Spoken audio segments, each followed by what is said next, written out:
I was hauling a bundle of firewood into the back of my truck when I saw her again, Charlene Griffin, HOA president and the self-appointed queen of our mountain community. Her bleach blonde bob bounced like it had its own attitude, and her high heels clicked across gravel like she was storming a boardroom instead of approaching my private drive. "Brandon Zeller," she barked, as if I owed her money, "we need to talk about your cabin." I wiped my hands on my jeans. "What about it?" She crossed her arms like she'd just caught me trespassing on my own property. "The HOA has scheduled a private event at your cabin this Saturday. 100 guests, caterers, portable heaters, the works." I blinked. "You did what?" Charlene huffed and waved her clipboard like it was a warrant. "Your cabin is listed under the community's shared assets." "No, it's not," I said, stepping closer. "I built that cabin with my own hands. It's on my land, paid for, registered, deeded." "You've got no claim." Her eyes narrowed. "You signed the revised HOA charter last year." I narrowed mine right back. "No, I didn't. I refused. You tried to slide that clause in during the holiday potluck meeting, remember?" Charlene's face twitched. "Regardless, the HOA board voted unanimously." "It's happening. We've already sent out invites." "You're out of your mind," I said flatly. She stepped closer, her perfume hitting me like a chemical weapon. "Brandon, don't be difficult. The community deserves access to scenic spaces for events." "It's just one afternoon." "One afternoon with 100 people trampling my deck, using my bathroom, breaking my stuff," Charlene shrugged. "You won't even have to be there. We're bringing our own keys." That's when it clicked. "You copied my gate code." She gave a tight smile and turned to leave like she'd already won. "We'll be arriving at noon sharp. I suggest you make yourself scarce." I stood there for a moment, heart pounding. Then I dropped the firewood in the truck bed and got to work. First, I changed the gate code. Then I installed a new chain and padlock across the rear access trail. After that, I called my buddy who managed the local tow yard and gave him a heads up. Unauthorized vehicles on my land would be considered trespassers. Finally, I installed a motion-activated camera by the front gate and made sure the cabin's security system was online. By Friday night, I was camped out in the cabin with a pot of chili and a 6-pack, waiting for the fireworks. And oh, did they come.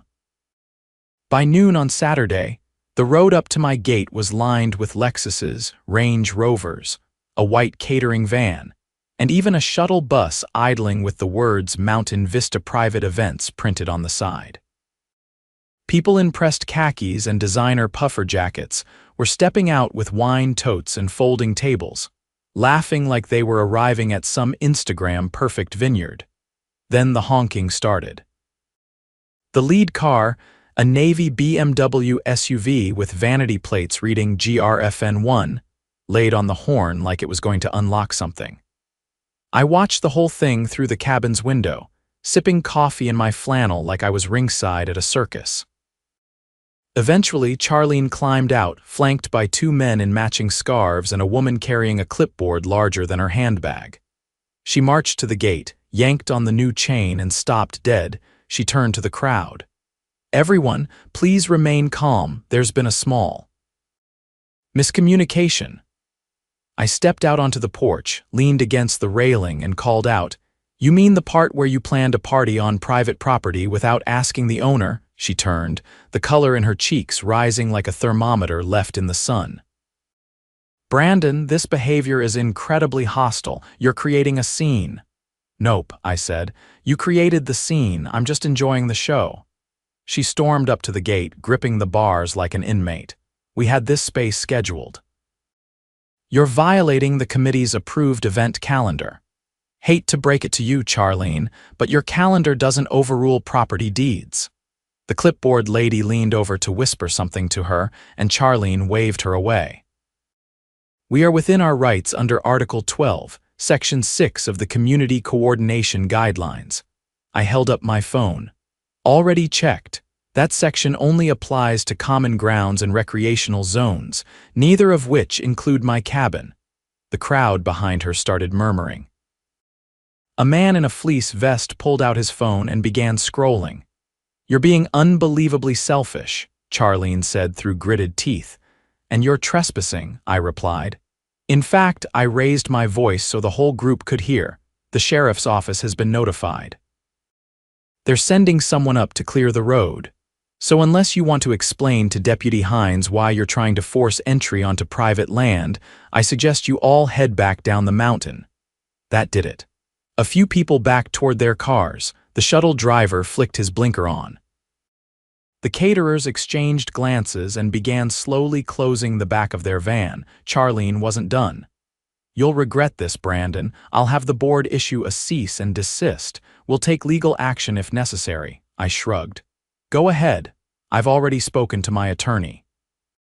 He's more than ready to file a counterclaim for trespassing, attempted unlawful entry, and misappropriation of community funds, because I'm guessing you used HOA money to rent all this, right?" She froze.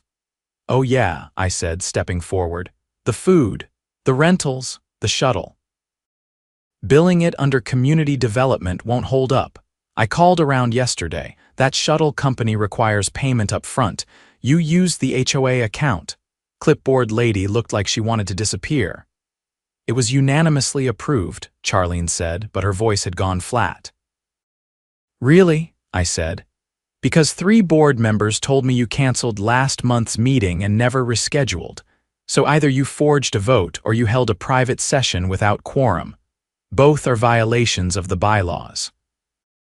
Not to mention a few state regulations." Charlene's eyes darted to the people watching her. The murmuring grew louder. Someone asked what dues we're actually paying for. A woman in a beanie muttered something about recalling the board.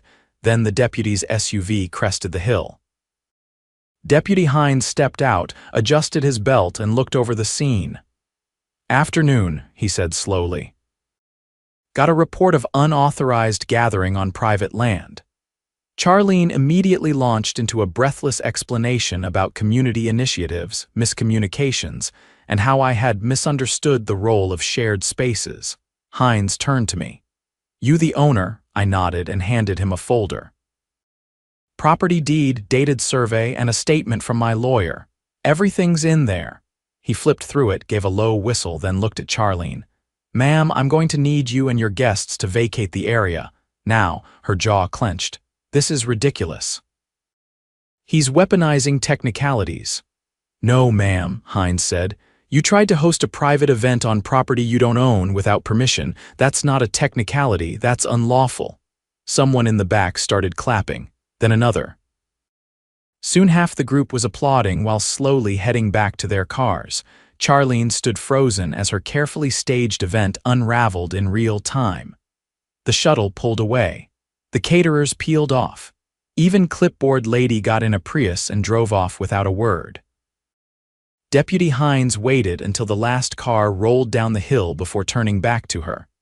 "You can leave now, or we can talk about trespassing charges." She finally turned and walked to her BMW without another word. The tires sprayed gravel as she drove off, too fast for the narrow curve. I exhaled and looked at the empty road. Then my phone buzzed. It was Gregor, one of the board members who'd always kept his head down. "You didn't hear this from me," he said, "but there's a paper trail. She used the HOA's discretionary fund to pay for all of its shuttle, food, even decorations. And she backdated the vote log. Think the other members will back you if we push for an audit after today," he said. "They're already sharpening the knives." I hung up and walked back inside, already pulling up the HOA's online records.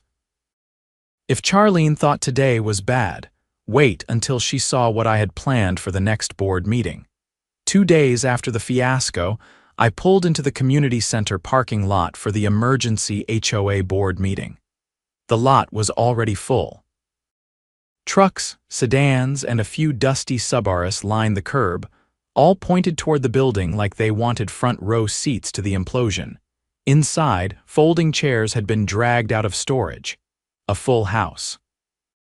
Gregor waved me over from the front where the 5 board members sat at a long table minus Charlene, who was noticeably absent. Her seat, marked with a gold-embossed nameplate, was empty except for a neatly stacked pile of manila folders I recognized immediately. I took a seat in the front row as Gregor stood and tapped the mic. "Thanks for coming on short notice," he said. "As acting vice chair, I'm calling this session to order. We've received serious claims of misconduct regarding board decisions and resource allocation.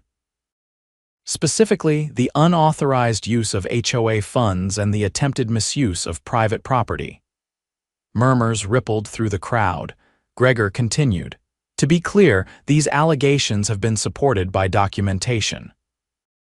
We've also been informed that the sheriff's office has begun a formal inquiry." He nodded toward the back, and I turned to see a mountain of a man in uniform, Detective Alan Franks from the county's Financial Crimes Division. He didn't carry the easy grin of a local deputy. This guy looked like he'd been pulling fraud cases out of small town shadows for 20 years. He stepped to the podium. "I've reviewed the preliminary evidence. What we're looking at includes misappropriation of HOA funds, falsification of official meeting minutes, and potential wire fraud. These aren't civil issues. These are criminal charges." The room went dead quiet. He held up a folder. "We have financial statements showing over $15,000 spent from the HOA's discretionary account over the past 3 months with no recorded votes or approvals. The bulk of it was used to plan last Saturday's event." A gray-haired woman in the second row stood up. "You mean she used our dues to throw herself a private party?" "That's correct," Franks said, "and attempted to stage it on land she had no authority over. We've also subpoenaed the HOA's digital records. The vote logs were altered entries backdated, fake names attached to multiple approvals. It's a textbook case of fraud." Gregor looked pale but resolute. "We've already voted to suspend Charlene's position pending investigation. A full financial audit is underway. We're also moving to freeze the discretionary account until a new oversight process is implemented." A man near the aisle stood up, arms crossed. "What happens to the money? Can we get it back?" Franks nodded. "If charges are filed and a conviction is secured, restitution will be part of sentencing. But we'll also be looking into whether any vendors or service providers knowingly cooperated. If they did, we can recover more." Gregor cleared his throat. "There's one more item. Brandon Zeller," he motioned toward me, "has filed a formal grievance regarding the attempted seizure of his private property." I stood up, holding a flash drive between my fingers. "This has copies of the gate camera footage, voice recordings from the confrontation, and a notarized statement from 3 board members who confirmed no vote ever occurred. I'm also submitting a petition signed by 62 residents requesting Charlene's permanent removal." Franks walked over and took the drive, sliding it into a government-issued laptop. "Thank you, Mr. Zeller. This will be added to the case file." A woman in the back raised her hand. "What happens next?" Franks closed the laptop. "Next step is bringing her in for questioning. If she doesn't cooperate, we issue a warrant. Either way, she won't be running anything around here anytime soon." Gregor let out a breath. Meeting adjourned. Nobody moved. They just sat there, stunned, like they were watching the credits roll on a bad movie that had finally ended. I left the building and found Gregor standing by the flagpole, arms folded. "She's going to fight this," he said. "Lawyer up." "Probably claims she was misled or didn't understand the bylaws." I nodded. "She can try, but the paper trail's solid and the community's finally paying attention." He looked out across the parking lot. "Funny thing. When she first ran for president, she promised transparency and a return to tradition, said she wanted to protect the neighborhood's values. I laughed once. Guess fraud's one of them. Later that day, I got a call from a number I didn't recognize. I answered, expecting another neighbor looking for details. Instead, a man's clipped voice said, "Mr. Zeller, this is Assistant District Attorney Reuben McGuire. I'd like to discuss your statement and the evidence you submitted." I stepped into my cabin's kitchen and closed the door behind me. "Sure, what do you need? First, I want to thank you. You've made this case easier to prosecute. Second, we're filing charges within 72 hours. I'd like to know if you'd be willing to testify." I didn't even hesitate. "Absolutely." "Good. we're also looking into a second issue. There's evidence Charlene used HOA funds to pay a private contractor for landscape improvements on a property not owned by the HOA. I frowned. Whose property? That's what we're trying to determine. The contractor's records are vague, but one invoice includes a GPS tag. It's about 50 yards from your west fence line. I ran a hand through my hair. That's the edge of the wildlife corridor. It's protected land. Nobody's supposed to touch it. Exactly. The Department of Environmental Regulation is already involved. If she ordered unauthorized work on that slope, she's looking at felony charges. By the time I hung up, the sun was setting behind the ridge. I walked down to the western edge of my land and found exactly what I'd feared: fresh tire tracks, a few recently planted shrubs, and a battered sign that used to say "Conservation Area No Development." Charlene hadn't just tried to steal my cabin. She'd used HOA money to illegally landscape protected land, probably to make it more presentable for her party. I took photos, geo-tagged them, and sent them to the ADA. The next morning, a squad car parked outside her house. She didn't come out. Not when the officer knocked, not when he left a notice taped to her door. But by noon, word was everywhere. By sundown, her house was quiet. No porch lights, no movement. Just a cold silence that settled across the street like a warning. Over the next week, things changed fast.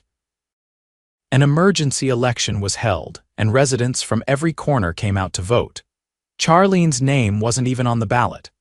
Gregor won by a landslide, with a newcomer named Dahlia, an ER nurse who'd lived here for 10 years, but never joined a meeting taking the treasurer's slot. With the new board in place, they passed a resolution banning any HOA expenditures over $1,000 without dual signatures and public posting. They also implemented a rule that any use of community funds for events required a 75% approval from attending members. I didn't run for a seat. I didn't want one. But I did agree to help draft the new bylaws with Dahlia. She had a sharp eye and zero patience for nonsense. We worked late a few nights, tweaking language, clarifying loopholes Charlene had exploited. One night while we were reviewing the final article, she looked up from her laptop. "You ever think about selling this place?" she asked. "Not once," I said. "Why?" She smiled, not smug, just tired but satisfied. "Because we need more people like you around when stuff like this happens." I leaned back in my chair. "Hopefully it won't happen again." She closed her laptop. "Hope's good. But bylaws and locked gates are better." We both laughed, and for the first time in weeks, it felt like the community actually belonged to the people who lived in it, not the ones who tried to rule it. 3 weeks after the board meeting, I stood at the community center podium, reviewing final revisions to the new HOA charter. The room was quieter than it had been in years. No raised voices, no clipped interruptions, no power-hungry glares from the head of the table. Charlene's chair had been quietly removed the day after her suspension. A new wooden plaque reading "Public Input Welcome" now hung on the wall where her framed portrait used to be. The vote passed without a single objection. Afterward, Dahlia and I walked out into the cold dusk, the parking lot wet from an afternoon drizzle. She pulled her keys from her coat pocket but didn't unlock her car yet. "I got a call from a state investigator this morning," she said. They had questions about a landscaping contract Charlene pushed through last winter, something about tree removal on the north slope. I frowned. "That's a no-clear zone. She signed off on that." She did more than sign off. She apparently submitted a falsified environmental impact report under the HOA's name. I stared at her. "She forged a state document?" "Yup. And she made it look like it came from the Division of Forestry. The font didn't even match." The investigator said it was one of the sloppiest forgeries he's ever seen. I shook my head, trying to imagine the gall. Dahlia looked over her shoulder at the center's darkened windows. "They're filing additional charges. State level this time." I didn't say anything for a while. The wind shifted, blowing the scent of wet pine across the lot. Finally, I said, "She never thought she'd get caught." "No," Dahlia replied, walking toward her car. She thought the rules were hers to bend.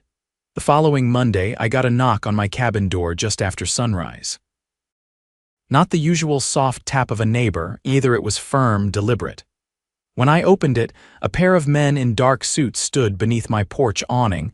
"Brandon Zeller?" the older one asked, holding up a badge.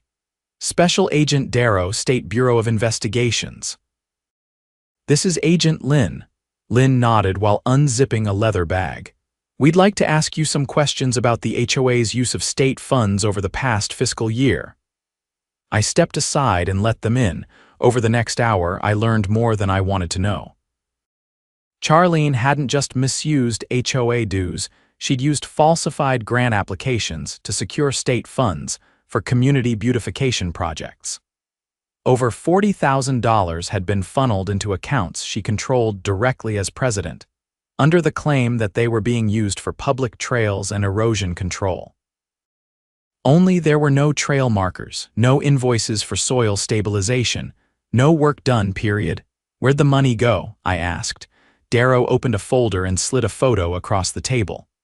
"Private contractor in Lakeview, custom deck, outdoor sound system, imported stone fire pit. All installed on a property owned by Charlene's cousin.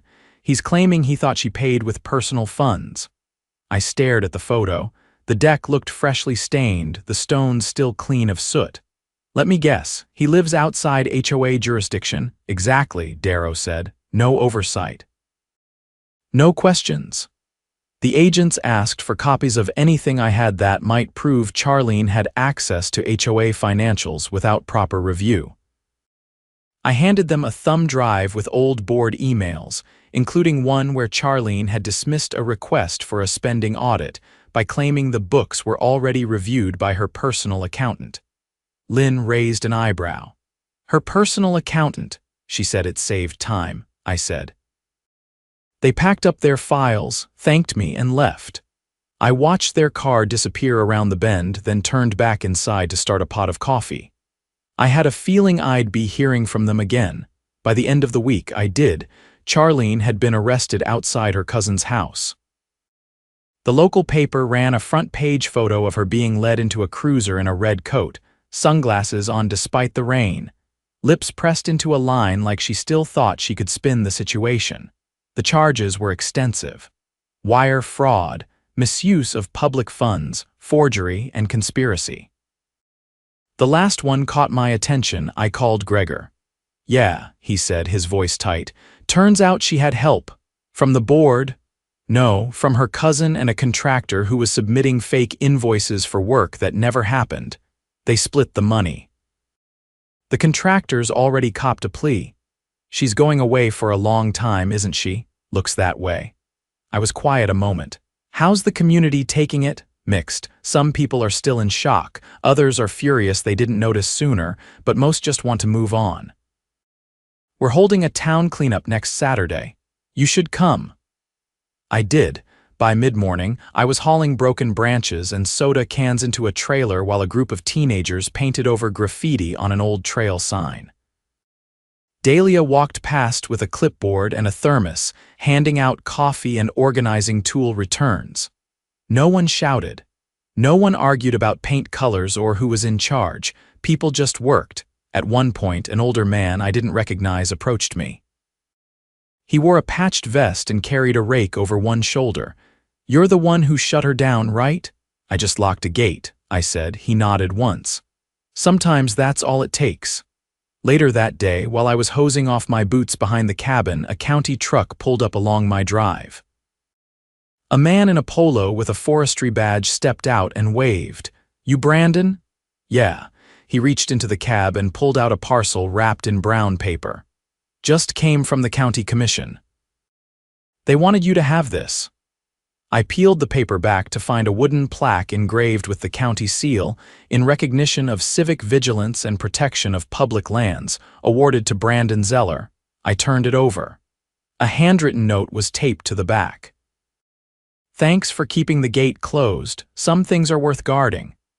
I didn't mount it on the wall. I didn't need to, but I did leave it on the shelf above the fireplace where anyone who visited could see it if they looked. 3 weeks passed.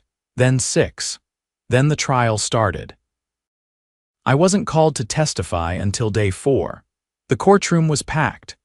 Charlene sat at the defense table in a blazer 2 sizes too tight, her hair pulled back so severely it looked painful. She didn't look at me when I walked past. The prosecutor walked me through my testimony. I stuck to the facts: the gate, the confrontation, the funds, the documents. I identified the audio recordings and confirmed they hadn't been edited. I described the conservation zone and the evidence of landscaping. Charlene's attorney tried to paint me as a disgruntled neighbor with a personal vendetta. "Isn't it true you refused to participate in HOA meetings for several years?" "I attended when the meetings were legitimate," I replied. "Isn't it also true you made threats during the gate incident?" "No." "I made legal warnings. There's a difference." The judge didn't even let him finish his next question. By the end of the week, the case was closed, guilty on all counts. Charlene was sentenced to 9 years with parole eligibility after 5. Her cousin got 3. The contractor walked with a fine and a suspended license. The HOA board held a final vote to dissolve the discretionary fund altogether. From now on, every dollar spent had to be posted publicly, and all board meetings were streamed online. A rotating citizen panel was created to review all spending proposals. It wasn't perfect, but it was progress. A month later, I got an envelope in the mail, no return address. Inside was a single photograph. My cabin taken from the trail, golden light glowing through the windows, untouched and peaceful. On the back, someone had written, "Still standing." I tossed a few more logs into the fire, poured myself a drink, and sat back in the chair on the porch. The air was sharp and clean, the kind of mountain evening that settled into your bones. The cabin was quiet. The gate was locked. And for the first time in a long time, everything felt exactly how it should be, still standing.